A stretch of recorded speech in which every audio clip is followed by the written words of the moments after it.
এই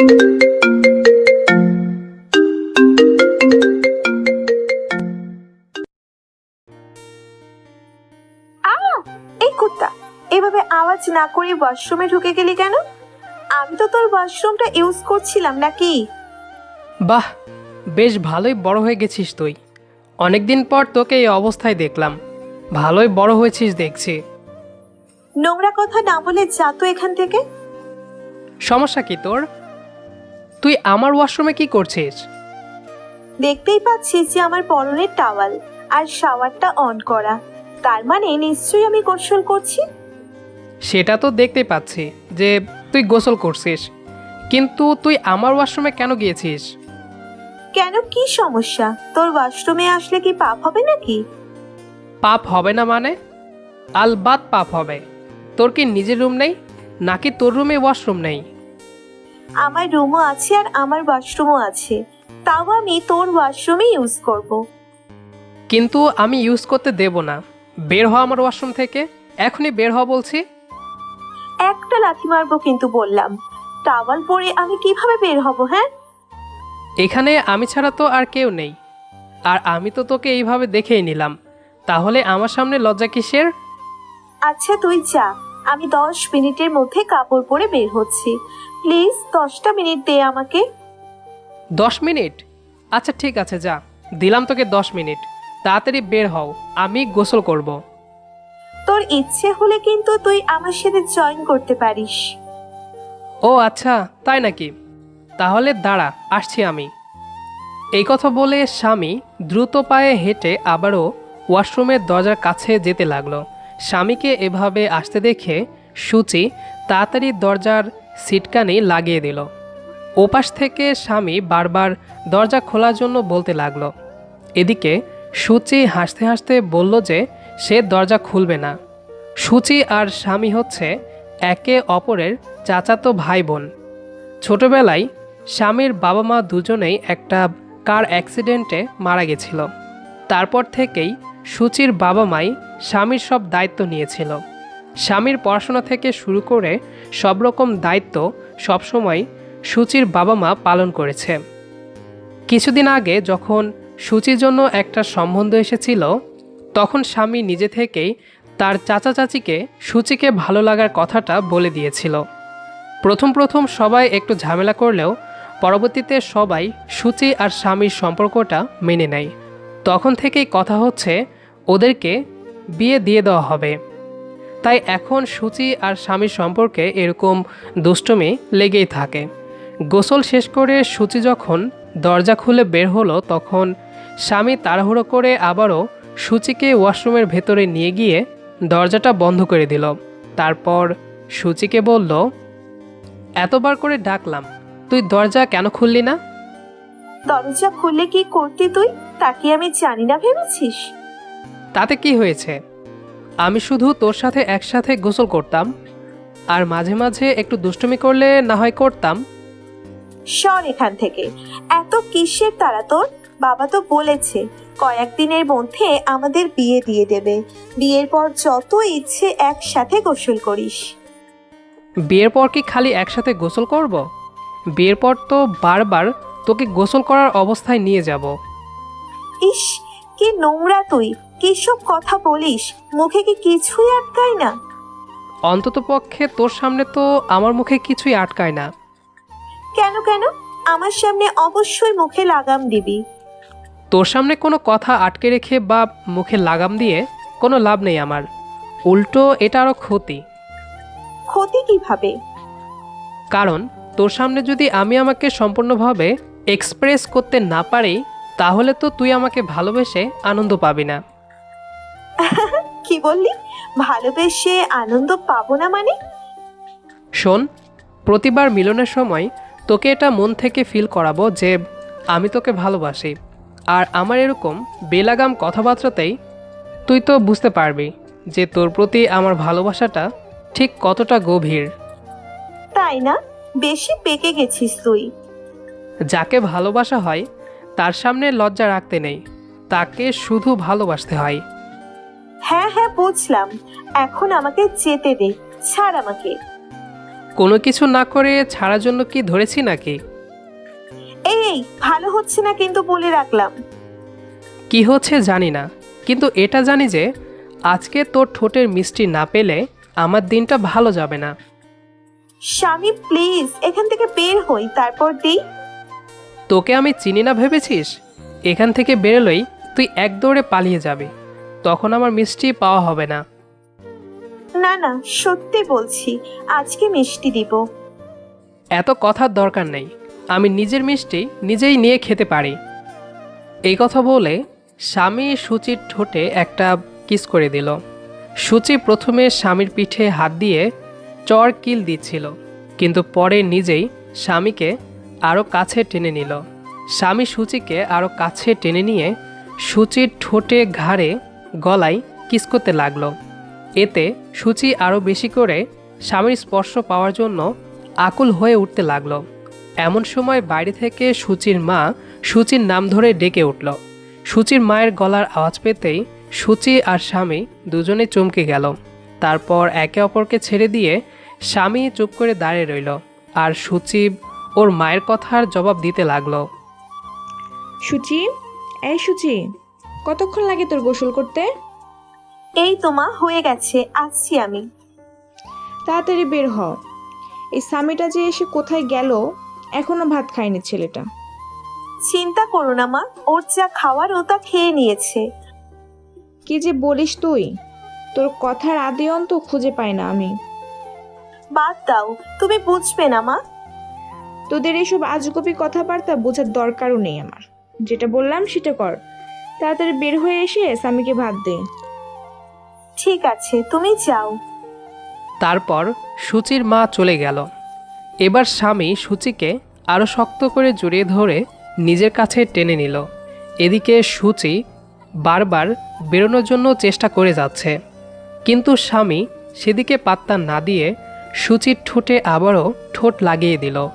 সুচি এবার স্বামীকে নিষেধ করল না, কারণ সুচি জানে ও যতই মানা করুক স্বামী ওকে এখন ছাড়বে না। তাই সুচি নিজেও স্বামীর ডাকে সাড়া দিতে লাগলো। একটু পর সুচি ওয়াশরুম থেকে বেরিয়ে গেল, আর স্বামী গোসল করতে লাগলো। সুচি বেরিয়ে গিয়ে স্বামীর জন্য ভাত বেড়ে দিল। তারপর সুচি আর স্বামী একসাথে বসে দুপুরের ভাত খেয়ে নিল। কয়েকদিন পরে সুচির বাবা ওদের কিছু আত্মীয় স্বজনদের ডেকে একসাথে বসে সুচি আর স্বামীর বিয়ের দিন ঠিক করলো। বিয়ের জন্য সবাই যখন শপিং করতে গেল, তখন সুচি আর স্বামী দুজনেই শপিং মলের ওপরতলায় আলাদাভাবে শপিং করতে গেল। সাদা রঙের একটা শার্ট দেখে সুচি স্বামীকে বলল, এই স্বামী, দেখ তো এই শার্টটা সুন্দর না? সুচি, আমরা এখানে বিয়ের শপিং করতে এসেছি, তাই পাঞ্জাবি বা শেরওয়ানির সেট দেখ। তাতে কি হয়েছে? পাঞ্জাবি বা শেরওয়ানি তো বাবা মাই পছন্দ করে কিনে নেবে। তুই আর আমি না হয় একটু আলাদাভাবে শপিং করলাম। বাবা, তোর তো দেখছি অনেক শখ। আচ্ছা ঠিক আছে, এই শার্টটা সত্যিই সুন্দর। সত্যি তোর পছন্দ হয়েছে? তোর পছন্দ অলওয়েজ অনেক সুন্দর, তাই আমার পছন্দ না হয়ে উপায় নেই। তার মানে তুই কি বলতে চাইছিস তুই খুব ভালো আর খুব সুন্দর? অবশ্যই, আমি ভালো ছেলে। কত যে ভালো ছেলে জানা আছে আমার। এখন এটা একটু ট্রাই কর, রুম থেকে পড়ে আয় তো। তারপর স্বামী শার্টটা নিয়ে চলে গেল ট্রায়াল রুমে ট্রাই করতে, আর সুচি স্বামীকে বাসরঘরে উপহার দেওয়ার জন্য একটা স্পেশাল গিফট খুঁজতে লাগলো। অবশেষে স্বামী সাদা শার্টটা পরে সুচির সামনে আসলো। সুচি স্বামীকে দেখে অনেক খুশি হলো। তারপর স্বামী সুচির জন্য একটা শাড়ি কিনে নিল। এছাড়াও ওরা সবাই মিলে বিয়ের জন্য অনেক অনেক শপিং করলো। তারপর সবাই মিলে বাসায় গেল। বাসায় যাওয়ার পর স্বামী ক্লান্ত হয়ে বিছানায় গা এলিয়ে দিল। স্বামী ওভাবেই বিছানায় শুয়ে শুয়ে সুচিকে ডাকতে লাগলো, সুচি, এই সুচি, কোথায় তুই? একটু এদিকে আয় তো। তোর কি হলো রে, এভাবে চেঁচাচ্ছিস কেন? আর কয়েকদিন পর আমি তোর স্বামী হব, আমাকে একটু তো সম্মান দিতে পারিস নাকি? কাকে সম্মান করব? তোকে সম্মান করব আমি? স্বপ্নে দেখ। হ্যাঁ, স্বপ্নই তো, শুধু সম্মান নয়, কত কিছুই দেখি।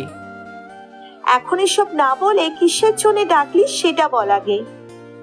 আমি ডেকেছি একটা দরকারে। হ্যাঁ, তো সেই দরকারটা কি সেটা তো বল। আমার খুব মাথা ব্যথা করছে রে, একটু আমার মাথায় হাত বুলিয়ে দে, আর আমার মাথার চুলগুলো টেনে দে, আমি একটু ঘুমাবো। এখন দিতে হবে? কেন, এখন কি তুই ব্যস্ত? তেমন ব্যস্ত না, তবে বিয়ের শাড়িগুলো একটু গায়ে জড়িয়ে দেখছিলাম। বাদ দে, তুই আমার কোলে মাথা রাখ, আমি তোর মাথায় হাত বুলিয়ে দিচ্ছি। ঠিক আছে।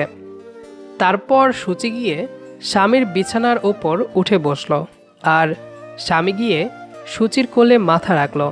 সূচি আস্তে আস্তে স্বামীর মাথায় হাত বুলিয়ে দিতে লাগলো। স্বামী সূচির কোলে মাথা রেখে সূচির কোমর জড়িয়ে ধরে শুয়ে ঘুমাতে লাগলো। এভাবেই দুজনের মধ্যে আন্ডারস্ট্যান্ডিং তৈরি হতে হতে ওদের বেশ কিছুদিন কেটে গেল।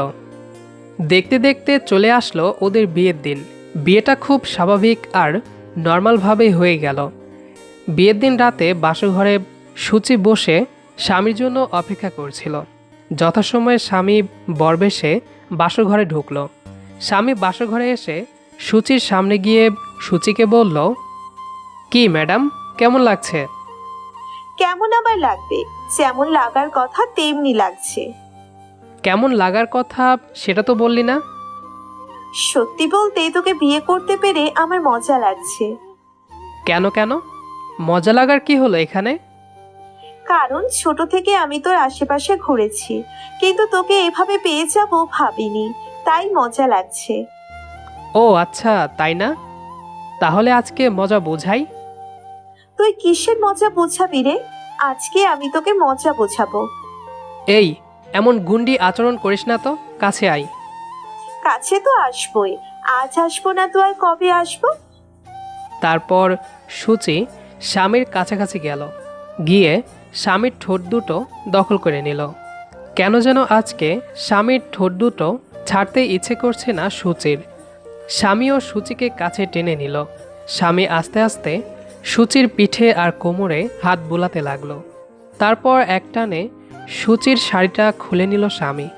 আস্তে আস্তে ওরা হারিয়ে গেল ভালোবাসার রাজ্যে। পরের দিন সকালবেলা সূচির ঘুম ভাঙলো আগে।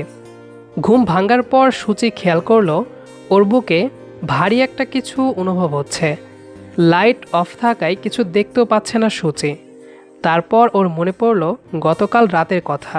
সূচি বুঝতে পারল যে ওর বুকে স্বামী শুয়ে আছে। খেয়াল করতেই সূচি লজ্জায় মিয়ে গেল। তারপর ওর বুকের ওপরে রাখা স্বামীর মাথায় হাত বুলিয়ে দিতে লাগলো সূচি। এমন সময় হুট করে স্বামী বলে উঠল, কি ব্যাপার, কাহিনী কি? আবারও মাথায় হাত বোলাচ্ছিস? রাতের কথা ভুলে গেছিস বুঝি? ভুলে যাব কি করে? আমি চেয়েছিলাম তোকে মজা দেখাতে, তুই উল্টে আমাকে মজা দেখিয়ে দিলি। বলেছিলাম না আমাকে দেখে তোকে ভয় পেতে হবে। এখন কেমন লাগছে বল? ব্যথায় নড়তে পারছি না আমি। আমি জীবনে বহুত ফাজিল দেখেছি, তোর মতো ফাজিল দেখিনি রে। এই সূচি, খবরদার, তুই তোকারি করবি না। এখন কিন্তু আমি তোর স্বামী। আরে হ্যাঁ হ্যাঁ, মনে আছে আমার, কিন্তু এতদিনের অভ্যেস তুই থেকে তুলতে নামতে তো একটু দেরি লাগবেই, তাই না? হ্যাঁ, তা ঠিক বলেছিস, কিন্তু এখন থেকে চেষ্টা করবি সবসময় আমাকে তুমি বলে ডাকার, ঠিক আছে? অবশ্যই চেষ্টা করব। এখন তুই আমার বুক থেকে ওঠ আগে। আবার তুই বলেছিস? না মানে, এখন তুমি আগে আমার বুক থেকে ওঠো, আমি গোসল করব। তুই একা উঠে গোসলখানা পর্যন্ত যেতে পারবি? আবার একা একা গোসল করতে পারবি? আরে পারবো পারবো, তুই মানে মানে তুমি সরো তো। তুই যদি চাস আমি কিন্তু তোকে কোলে করে নিয়ে যেতে পারি, আবার গোসলও করিয়ে দিতে পারি। তুমি গোসল করাতে নিয়ে গেলে যে সেখানে গোসল হবে নাকি হবে না সেটা আমি খুব ভালো করেই জানি। কি আর হবে, না হয় একটু দুষ্টুমি হবে। নিজের স্বামীর সাথে দুষ্টুমি করবে না তো কার সাথে করবি শুনি? এই এখন একদম কোনো দুষ্টুমি নয়, আমাকে এখন আগে গোসল করতে হবে। তোকে কি করতে হবে সেটা আমি ভালো করে জানি, চল আমার সাথে। এই কথা বলে স্বামী বিছানা থেকে নিচে নামলো। তারপর সূচিকে কোলে করে উঠিয়ে নিয়ে গোসলখানার দিকে চলে গেল। গোসলখানায় গিয়ে স্বামী সুচির সাথে দুষ্টুমি শুরু করে দিল। প্রায় 1 ঘন্টা সময় ধরে ওরা দুষ্টুমি করে গোসল করলো। তারপর আবার স্বামী সুচিকে কোলে তুলে নিয়ে গেল রুমে। তারপর সুচি আলমারি থেকে কয়েকটা শাড়ি বের করলো। শাড়ি বের করে সুচি বুঝতে পারছিল না যে কোন শাড়িটা আজকে পরলে ভালো হবে। এজন্য সুচি স্বামীকে জিজ্ঞেস করলো, এই শোনো, দেখো তো এই সবগুলো শাড়ির মধ্যে থেকে কোন শাড়িটা পরলে আজকে ভালো লাগবে। আজকে তো বিয়ের পরের দিন, আজকে লাল রঙের মধ্যে কিছু একটা পরো। এই, তুমিও আমাকে তুমি বললে? আহা, শুনতে কত সুন্দর লাগলো। এখন থেকে তুমিও আমাকে তুমি বলবে, বুঝতে পেরেছো? আচ্ছা আচ্ছা, ঠিক আছে, আমিও না হয় তুমি বলেই ডাকবো। এখন এই নাও, এই শাড়িটা পরে ফেলো। এমন ভাবে বলছো যেন শাড়ি পরা মানে দুধ ভাত খাওয়া। শাড়ি পরা একটা আর্ট, বুঝেছো, যেটা সবাই পারে না। তুই তো পারিস, তাহলে তুই পরে ফেল। বললাম না, শাড়ি পরা একটা আর্ট যা সবাই পারে না, এমনকি আমি নিজেই পারি না। এই, তুই মেয়ে নাকি অন্য কিছু? এখনো শাড়িটাও পরতে পারিস না? আমি মেয়ে নাকি সেটা তো কালকে রাতেই বুঝেছিস, তাহলে এখন আবার জিজ্ঞেস করার কি আছে? এই যে দেখ, আমি কিন্তু ক্যাজুয়ালি কথাটা বলেছিলাম, কিন্তু তুই ব্যাপারটাকে দুষ্টুমির দিকে ইঙ্গিত করছিস। পরে যদি আবার গোসল করার অবস্থা হয় তাহলে আমি দায়ী না। এই না না, এখন আর কোনো দুষ্টুমি নয়, আর গোসল করতে পারবো না এখন। হ্যাঁ, তাহলে এটাই মনে রাখিস, আর দুষ্টুমি দেখে ইঙ্গিত করবি না, নইলে কিন্তু এখন কপালে শনি আছে। আচ্ছা আচ্ছা, বুঝতে পেরেছি তো আমি। এখন নে, শাড়িটা পরিয়ে দে। আমি কিভাবে শাড়ি পরাবো? আমি কি এসব পারি নাকি? কিভাবে পরাবে মানে? ইউটিউব কিসের জন্য আছে? ইউটিউব দেখে দেখে আমাকে শাড়ি পরিয়ে দাও। আয় আয়, এদিকে আয়, আমিই পরিয়ে দিচ্ছি। তারপর স্বামী সূচির কোমরের পেটিকোটের ফিতা ধরে টেনে সূচিকে নিজের কাছে নিয়ে আসলো। তারপর ইউটিউব দেখে দেখে সূচিকে শাড়ি পরিয়ে দিল স্বামী। স্বামীর এরকম কর্মকাণ্ড দেখে সূচি অনেক মজা পাচ্ছিল। সত্যি বলতে সূচি জানে কিভাবে শাড়ি পরতে হয়, শুধু শাড়ির কুচিটা নিজে নিজে ধরতে পারে না। তবুও স্বামীর হাতে শাড়ি পরার জন্য সূচি মিথ্যা কথা বলল। ঠিক বিয়ের পরের দিন স্বামীর সাথে এরকম রোমান্টিক সময় কাটানোর স্বপ্ন কোন মেয়ে না দেখে। সূচিও নিজের স্বামীর সাথে এরকম রোমান্টিক একটা সময় কাটানোর জন্যই মিথ্যা বলল। কিন্তু অবশেষে যখন দেখতে পেল যে স্বামী কিছুতেই শাড়ি পরাতে পারছে না, কিন্তু এদিকে ওদের এখন ঘরের বাইরে যাওয়ার সময় হয়ে গেছে, তখন সূচি বাধ্য হয়ে স্বামীর হাত থেকে শাড়ির কুচিটা টান দিয়ে নিয়ে নিল। তারপর নিজে এক এক করে শাড়ির কুচি ভাঁজ করতে লাগলো। ভাঁজ করে সূচি স্বামীকে বলল, বলদ কোথাকার, এতক্ষণ লাগে একটা শাড়ি পরাতে? তো আমি কি জীবনে কাউকে শাড়ি পরিয়েছি যে আমি এত সহজে শাড়ি পরাতে পারবো? হয়েছে হয়েছে, এখন এই কুচিগুলো নিচে বসে একটা একটা করে টান দাও। ও মা, টান দিব কেন? টান দিলে তো খুলে যাবে। আরে গাধা, খুলে যাওয়ার মতো চড়ে চড়ে টান দিবে কেন? আস্তে আস্তে শুধু টান দিয়ে শাড়ির কুচিটাকে সোজা করবে। ও আচ্ছা, ঠিক আছে। এই যে দেখো, এবার হয়েছে? মোটামুটি হয়েছে, একেবারে আহামরি সুন্দর হয়নি। একেবারে আহামরি সুন্দর আমার লাগবেও না প্রিয় বউ। চলো এবার বাইরে চলো। এখনও যদি বাইরে না যাই তাহলে ওরা সবাই বলবে যে বাসর ঘর থেকে দুজনে বেরোতেই চাইছি না। এটা তো সত্যি কথা, আমি তো সত্যিই বাসর ঘর থেকে বের হতে চাইছি না। সূচি দেখ, তুই যদি এরকম দুষ্টুমির ইঙ্গিত দিস পরে কিন্তু নিজেই বিপদে পড়বি। সরি সরি, আমার মনে ছিল না। চল চল, আমরা দুজন নিচে যাই। আবার তুই করে বলছিস? তো কি করব বল, তুই নিজেও তো তুই করেই বলছিস। ওহো হ্যাঁ, তাই তো। আচ্ছা ঠিক আছে, চলো আমরা দুজনে নিচে যাই। তারপর স্বামী সূচির হাত ধরে নিজেদের ঘর থেকে বের হয়ে নিচে গিয়ে সবার সাথে বসলো। নিচে যাওয়ার সাথে সাথেই সূচিদের ভাবি সম্পর্কিত যত মহিলারা আছেন সবাই এসে সূচিকে নিয়ে গেল। আর এদিকে স্বামী বসে রইল ভাই আর বন্ধুদের মাঝে। স্বামীর বন্ধুরা স্বামীকে নিয়ে অনেক মজা নিল। বাসরের পরের দিন বলে কথা, কেউ কি আর এই সময় নতুন দম্পতির সাথে মজা করা নিয়ে কোনো রকম ছাড় দেয়? সবাই মিলে বেশ খুশিতেই ওদের এই দিনটা কেটে গেল।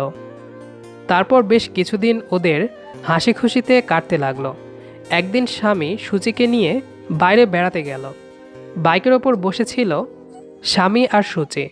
স্বামীর পিঠে মাথা দিয়ে সূচি চোখ বন্ধ করে বাইকের বাতাস গায়ে লাগাচ্ছিল।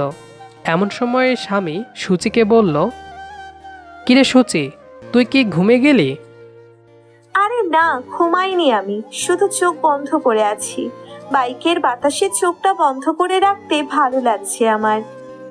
খেয়াল রাখিস, আবার ঘুমিয়ে পড়িস না যেন, তাহলে কিন্তু পড়ে যাবি। পড়ে গেলেই বা কি হবে বলো? কিছু হওয়ার আগেই তো তুমি পাগল হয়ে যাবে। সূচি, রাস্তায় উঠে কিন্তু এসব কথা বলতে নেই। গাড়ি ঘোড়া রাস্তা, কখন কি হয়ে যায় আল্লাহ জানেন। আরে যা, কিচ্ছু হবে না। আল্লাহ যদি কপালে না রাখেন তাহলে অ্যাক্সিডেন্ট কখনোই হবে না। সেটা সবাই জানে, কিন্তু রাস্তায় উঠে এসব অ্যাক্সিডেন্টের কথা মুখে আনতে নেই।